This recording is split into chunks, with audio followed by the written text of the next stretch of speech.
Uncultured is a memoir. It is 100% story. It is set during my childhood in a notorious sex cult called the Children of God, and also in my time in the US Army as one of the first women doing ground combat. But really, Uncultured is about group behavior, and it's about the danger of group behavior when it goes unrecognized, or as the Kirkus Review said, the danger of blindly following any leaders of any stripe. I think we've done a good job of laying out some parallels here and showing some stuff about programming and groupthink and leadership demagoguery, as much as sex cults and murder-suicides and war and rape. Okay, so I don't actually have a definition of a cult, and in cult scholarship there's a lot of debate back and forth, very similar to the definition of culture. But actually part of this is because the word cult is a slur. It's very emotionally charged. It ends the conversation. I like to say it's similar to trying to have an intelligent debate about whether or not I am actually a bitch.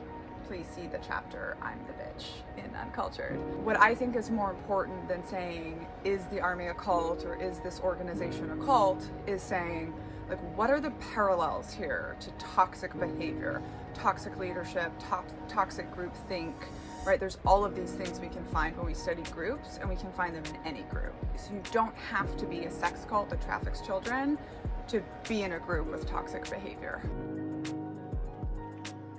So I love talking about my writing process because it was really cool. When I decided to write Uncultured, it was partially because I felt I was like watching the culting of America happen before my eyes. And I was like, hey, is anybody seeing this? I knew I had something to say, but I also knew, like, oh, it's gonna take me 10 years to write a good memoir. I was in the world of entrepreneurship, and like any good company founder does, I went out and found someone that had skill sets that I felt I didn't have or didn't have yet. Instead of a co-founder, we call Brandy Larson Uncultured's co-parent, and we like developed the idea together and wrote it together, and eventually we had a third writer's help because like we're making very complex examples and parallels all through story. And I think the cool part is like I made the decision to have co-writers for business reasons, but what really happened throughout the process is I learned this beautiful thing that, you know, none of us tell our stories by ourselves, and especially when we're talking about grief and trauma. I learned through writing the book how much disassociation goes into surviving trauma,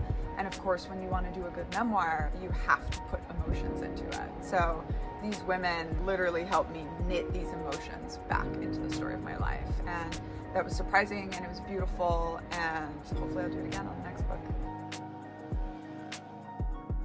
I was always going to be a writer. I got an honors degree in literature. I didn't know how to do it. And then when I read this book called Educated, I was like, okay, I think I have a really strong model here of how to use your story to set what you want to say. But I still didn't know if I wanted to blow up my life, because yes, I knew that as a woman writing about the Army, it was going to blow up my life. And I didn't really have a good reason to do that, I felt, until this low-ranking, unimportant in the Army world soldier, Specialist Vanessa Guillen, went missing, and then was missing for over 60 days, and then they found her body. Of course, it was a case related to sexual harassment. I was so incredibly triggered. I spent a lot of time thinking about, why do they keep raping and murdering us? This is supposed to be an organization about honor and loyalty and duty and respect. Why do I find that it's so similar to this cult that traffics children? I kept wondering why America didn't seem to care, and then I realized, like, oh, I think it's because America doesn't know. America doesn't know what happens to us when we disappear behind these high commune walls of the US military, especially to America's daughters, until we like show up back on the news, either raped or murdered. Speaking out against your family, telling everything, both what you're proud of and what scarred you, like always results in sort of being rejected from your community. I had this moment where I said, somebody is gonna have to bleed their soul onto the pages and sort of get a big enough book and publisher to not have to ask the Pentagon for permission or consent to tell their story. And then a minute later I was like, oh, that's me. I see this book as kind of my answer to the Army telling junior officers to get out and write leadership books about all the things they learned, and that's what I did. And this is my after-action review with the nation on what it is like to be a sister in the band of brothers.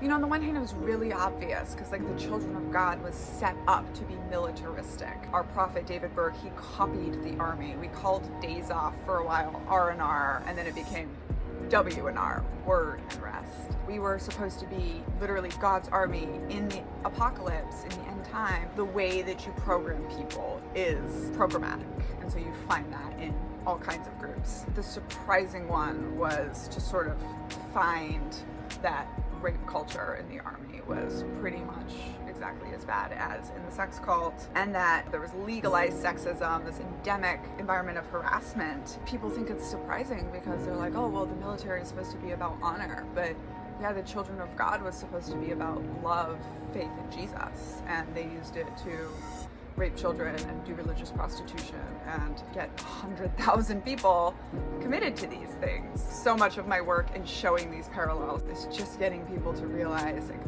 you are not as different as you think you are from this cult, and knowing that kind of helps you walk away safer. You, the reader, have probably never thought for an extended period amount of time about the similarities between a sex cult that trafficked children and the US Army. And so once you see it done kind of so strikingly on these pages, I hope that it will invite you to question just every group along the way, every group that you've ever been in. You know, I say if you walk into the next meeting of whatever group you're in and just think to yourself, is this maybe a cult? You are ahead of everyone else in being able to spot toxic group dynamics when they inevitably raise their heads. Human nature has a dark side. Humans build groups and systems, and there's always this stuff to tangle with, whether or not you're in a sex cult, you're in the US Army, or you're in your church or your PTA or a school.